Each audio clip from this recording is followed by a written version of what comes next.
Aleichem. Shalom Aleichem. Shalom Aleichem. Tough but told is nothing is impossible. Nothing is impossible.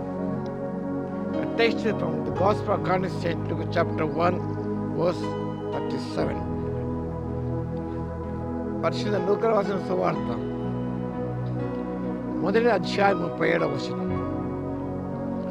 దేవుడు చెప్పిన ఏ మాట నిరర్ధకము కానేరదని ఆమెతో చెప్పగా, దేవుడు చెప్పిన ఏ మాట నిరర్ధకము కానేరదు. This was affirms God's limitless power and ability to fulfill His promise, especially the miraculous conception of Jesus. యేసు ప్రభు కన్యైన మరియ గర్భంలో జన్మించాడు. ఆ విషయం గబ్రియలు దూత మరియముతో సెలవిచ్చి, నీవు పరిశుద్ధాత్మ వలన గర్భము ధరించి కుమారుని కంటావు. ఆ సందర్భంలో చెప్పబడిన మాటలు God's ability and limitless powers and ability to fulfill His promise. దేవుడు వాగ్దానం చేశాడో ఆ వాగ్దానం చేసిన దేవుడు గొప్ప దేవుడు. ఆయన దాన్ని నెరవేర్చి సమర్థుడే ఉన్న దేవుడు ఉన్నాడు. This was serves as a fundamental verse of faith, encouraging believers to trust God's power over human limitation, no matter how impossible circumstances seem. ఈ వచన భాగాన్ని గమనించినప్పుడు it's the fundamental words of faith, విశ్వాసానికి పునాదిగా ఉన్నది. అంత మాత్రమే కాకుండా దేవుని యొక్క అపారమైన శక్తిని నమ్ముకోవడానికి విశ్వాసులకు ఇది ప్రోత్సాహకరంగా ఉన్నది. మానవులకు అసాధ్యమైన దేవుని సాధ్యమనే విషయం encourage the believers to trust God's power for a human limitations. మానవుని కొన్ని లిమిటేషన్స్ ఉన్నాయి, కానీ దేవుని శక్తి అపారమైన విషయాన్ని విశ్వాసులు గ్రహించడానికి ఎంతగానో దోహదం చేస్తుంది.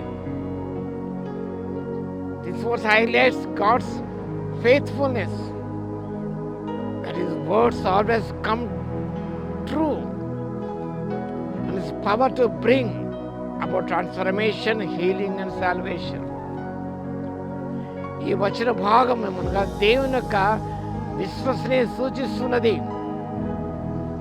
అంత మాత్రంగా దేవుని మాటలు అవి తప్పకుండా కార్యరూపం దాలుస్తాయి. ఆల్వేస్ కమ్ ట్రూ,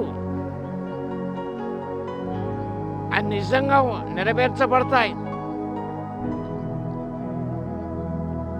దేవుని శక్తి and his power to bring about transformation, వ్యక్తి జీవితంలో ఒకలాంటి రూపాంతర జీవితాన్ని అందిస్తాయి. స్వస్థత, రక్షణ అనేది సాధ్యపరచబడుతుంది.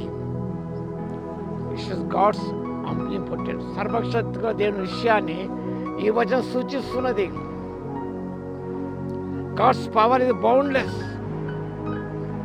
What is impossible for a human is possible with God. మానవునికి అసాధ్యము దేవుని సాధ్యమైన విషయం అనేది ఈ వచనం ప్రబోధిస్తున్నది. గాడ్స్ ఆమ్నిపోటెంట్ పవర్, దేవునికి అసాధారణ శక్తి. ఎర్ర సముద్రం పాలన చేసి నడిపించాడు. అది మానవ అసాధ్యమైన to part the Red Sea, human impossible. కానీ దేవునికి సాధ్యమైనది అది. Because the omnipotent God, He can part anything, the Red Sea.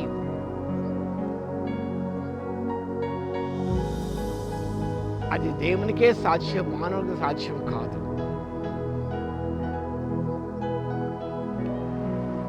fulfillment of God's word, దేవుని మాటలు వాటి కాలం నెరవేరుతాయి. No word from God will ever fail. దేవుని నోటి నుండి వచ్చే ఒక ప్రతి మాట కూడా నిష్ఫలము కానేరదు. No word from God will ever fail. ఎప్పుడు కూడా తప్పిపోదు అన్నాను. దేవుడు చెప్పిన ఏ మాట నిరర్ధకము కాని అనగా కార్యాన్ని దాలుస్తుంది. అది అబ్రహాము జీవితం సాక్ష్యపరిచాడు. వృద్ధాప్యములు శార గర్భము ధరించినది.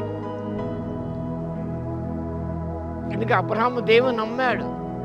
He trusted God's power, God's ability to do miraculous things in his life. దేవుడు అద్భుతాలు మన జీవితంలో జరిగిస్తాడు.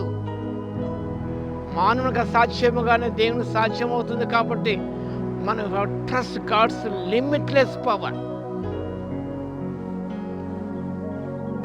అప్పుడే నీ జీవితంలో to trust God's capacity for miracles. నీ జీవిత అద్భుతాలు చూడాలంటే trust God's power and ability. కాబట్టి ప్రభు శక్తిని తక్కువగా అంచనా వేయకుండా నమ్మి విశ్వసించి కార్యాలు పొందుకోవడానికి పరిశుద్ధాత్మ దేవుడి శక్తిని దయచేయును గాక. స్తుతికి పాత్ర మహోన్నతుల మీ స్తోత్రాలు తండ్రి.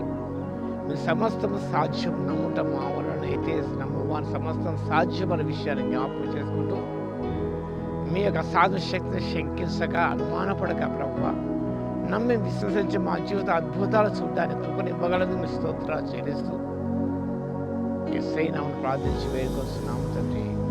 ఆమేన్. మన తండ్రి అయిన దేవుని యొక్క ప్రేమయు మన ప్రభువును రక్షకుడైన యేసుక్రీస్తు యొక్క కృపయు పరిశుద్ధాత్మని అన్యోన్య సహవాసం అందరి సదాకాలముతోడే ఉండును గాక. ఆమేన్.